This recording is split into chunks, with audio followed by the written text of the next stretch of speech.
पूरा मैदान भरा हुआ था। इतनी धूप, कड़ी धूप और तपिश के बाद भी, गर्मी के तपिश के बाद भी लोगों का जनसैलाब उमड़ा हुआ था, जो स्वतः अपने इच्छा और अपनी ख्वाहिश से यहाँ पर आकर प्रत्याशी आदरणीय देवेश चंद्र ठाकुर साहब के लिए वो आया था और उसने दिखाया कि सीतामढ़ी में देवेश चंद्र ठाकुर का किसी से कोई मुकाबला नहीं है।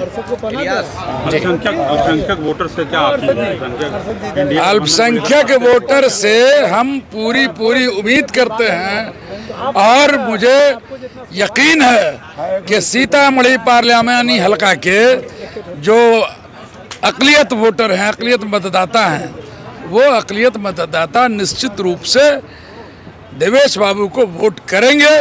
और वो इसलिए करेंगे कि नीतीश कुमार जी ने पिछले 18 सालों में डिफरेंट गठबंधनों में रहने के बाद भी जो काम किया है वो काम किसी भी मुख्यमंत्री ने हिंदुस्तान के किसी सूबे में नहीं किया। मिसाल के तौर पर आप भागलपुर दंगा को ही ले लीजिए। भागलपुर दंगा देश के लिए एक काला धब्बा है और उस दंगे की फाइल, उस दंगे का केस बिल्कुल ख़त्म हो चुका था।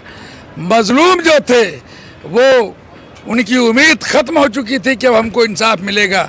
लेकिन जो ही 2005 में हमारे नेता आदरणीय नीतीश कुमार जी ने बिहार की बागडोर संभाली तो उन्होंने उस बंद पड़े केस को, भागलपुर केस को उन्होंने रीओपन कराने का काम किया और रीओपन करा करके तमाम दोषियों को सजा दिलाने का काम किया।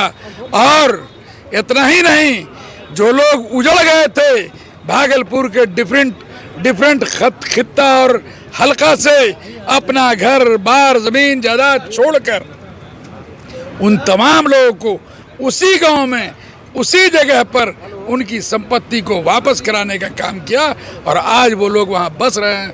मुझे लगता है कि इस मुल्क की, आज़ाद हिंदुस्तान की ये पहली घटना है जहाँ इतना बड़ा स्टेप किसी वज़ीर आला ने लिया है अक़लियतों के हक में। विकास क्या हुआ है, विकास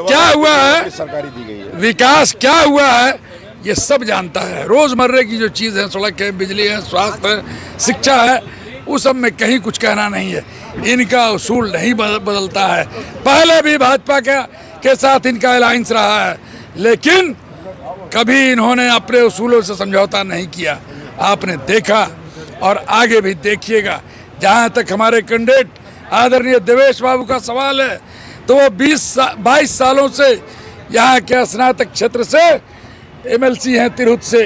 एक लोग हमसे ज़्यादा बेहतर यहाँ के मतदाता भाई जानते हैं, तिरहुत क्षेत्र की जनता जानती है और सीतामढ़ी के तो रोम रोम में बसे हुए हैं आदरणीय देवेश बाबू। उनके यहाँ कोई भी दुखी, कोई भी ज़रूरतमंद जाता है तो उनकी ज़ात, उनका मज़हब, उनका धर्म, उनकी बिरादरी नहीं पूछी जाती है, उनका गांव और हलका नहीं पूछा जाता है और आंख बंद करके उनकी ज़रूरत को पूरा करने का काम आदरणीय देवेश बाबू के नेतृत्व में होता है।